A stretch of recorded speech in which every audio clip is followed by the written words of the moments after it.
Kabar baik untuk bonek. Gelandang M. Hidayat bakal turun saat Persebaya Surabaya lawan Persija. Pelatih Persebaya Surabaya, Paul Munster, terus mendorong pemulihan gelandang andalan timnya, M. Hidayat, yang telah mengalami cedera selama lebih dari setahun. Kehadirannya di lapangan menjadi harapan besar bagi Persebaya, mengingat pentingnya peran Hidayat dalam strategi permainan tim saat ini. M. Hidayat pertama kali mengalami cedera serius pada pertandingan melawan PSS Sleman 3 Maret 2024. Insiden tersebut memaksanya menjalani operasi, diikuti dengan proses pemulihan panjang, yang mengharuskan gelandang tangguh ini menepi dari lapangan hijau. Paul Munster menyatakan masih terus memantau perkembangan kondisi M. Hidayat selama beberapa minggu ke depan. Kondisi Hidayat akan saya lihat minggu ini. Seperti yang saya katakan sebelumnya, saya akan berbicara dengannya untuk mendapatkan gambaran lebih jelas soal cederanya, ujar pelatih asal Irlandia Utara tersebut. Sementara itu, M. Hidayat sudah mulai bergabung dalam sesi latihan penuh bersama tim pekan lalu. Namun, Munster tetap berhati-hati dalam mengambil keputusan. Untuk memastikan Hidayat kembali, dia harus dalam kondisi 100%. Jika tidak dan sesuatu terjadi, akan sulit untuk mengatasinya, jelasnya.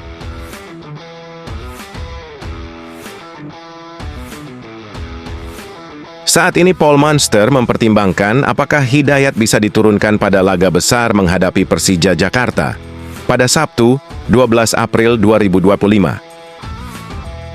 Prediksi saya adalah dia akan siap di akhir bulan April atau Mei. Tapi mari kita lihat bagaimana kondisinya. Ini saatnya untuk memaksimalkannya di latihan, tambah Munster.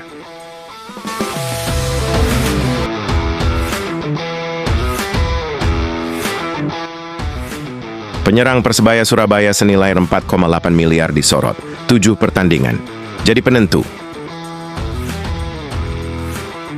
Nama Flavio Silva disorot. Penyerang senilai 4,8 miliar di jendela market pemain itu diisukan akan didepak Persebaya Surabaya. Isu itu mencuat setelah manajemen Persebaya Surabaya mengkonfirmasi sedang mereview tim mereka. Direktur Operasional Persebaya Chandra Wahyudi bahkan menyebut hanya 70% skuad yang akan dipertahankan. Nama-nama pemain seperti Bruno Moreira, Francisco Rivera, Dejan Tumbas, Malik Rizaldi, Hernando Ari, Andika Ramadhani, dan Tony Firmansyah akan tetap bertahan. Bagi nama yang lain, evaluasi akan terus dilakukan hingga 7 laga terakhir. Untuk diketahui pula, Flavio Silva menjadi sorotan meski kontraknya baru akan berakhir 31 Mei 2026. Mendatang, pasalnya striker 28 tahun asal Portugal itu tampil kurang memuaskan. Hingga sekarang, Flavio Silva hanya mencetak 6 gol dan 1 assist dari 26 penampilan. Catatan ini jauh dari capaian Flavio Silva saat membela Persik Kediri, berhasil mencetak 23 gol dan 4 assist dari 29 penampilannya. Catatan itu membuat Persebaya kepincut mendatangkan Flavio Silva musim ini. Melihat performa Flavio Silva, belakangan ia juga sering dimainkan tidak di posisi utamanya, striker. Paul Munster kerap memainkannya sebagai penyerang sayap, di mana posisi tersebut. Persebaya memiliki komposisi cukup gemuk, ada Malik Rizaldi, Kasim Botan, Bruno Moreira, Francisco Rivera, Dejan Tumbas, Alvan Suaib, dan Octavianus Fernando. Lantas bagaimana nasib Flavio Silva ke depannya?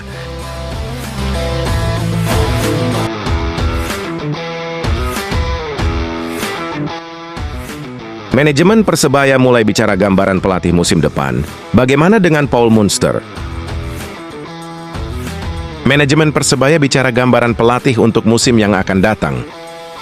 Direktur Operasional Persebaya, Chandra Wahyudi, mengatakan jika pihaknya ingin pelatih yang tidak kaleng-kaleng, harus mampu memberikan prestasi terbaik untuk Persebaya.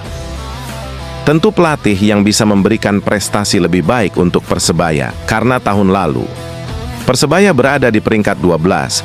Tentu tahun ini ingin peringkat itu jauh lebih baik, kata Chandra Wahyudi.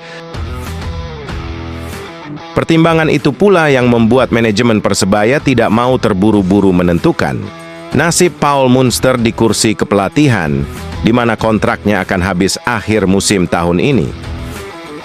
Makanya kami tidak mau tergesa-gesa menentukan posisi pelatih. Kami akan support semaksimal mungkin. 7. Pertandingan tersisa, nanti di akhir musim akan putuskan status pelatihnya seperti apa, kata Chandra Wahyudi.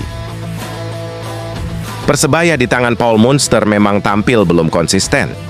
Sempat tampil superior awal musim. 16 pertandingan hanya menelan 1 kekalahan.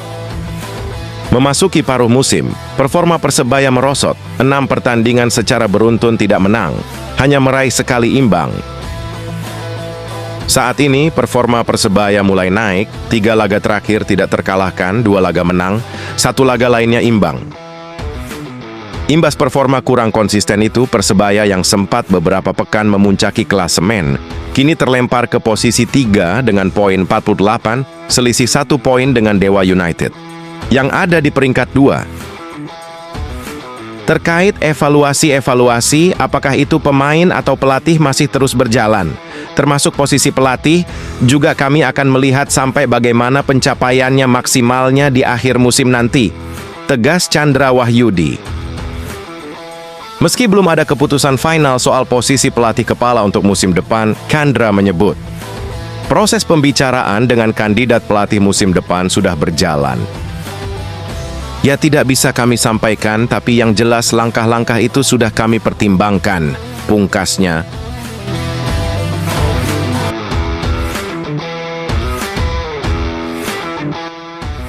Nasib Rahmat Irianto masih teka-teki.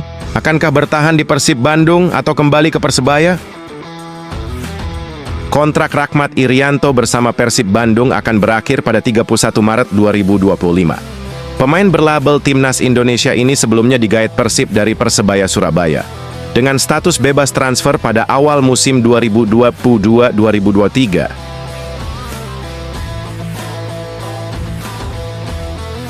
Sejak bergabung, Rahmat Irianto menjadi andalan tim berjuluk Pangeran Biru. Pemain berusia 25 tahun ini telah mencatatkan 74 laga atau 5/143 menit bermain di semua kompetisi sejak musim 2022-2023. Dalam periode tersebut, ia menyumbangkan 2 gol, 7 assist, dan menerima 8 kartu kuning. Salah satu pencapaian terbaiknya adalah membantu Persib Bandung menjuarai Liga 1 musim 2023-2024. Pada musim 2024-2025, Rahmat tetap menjadi pilar penting Persib, bahkan hingga kompetisi level Asia.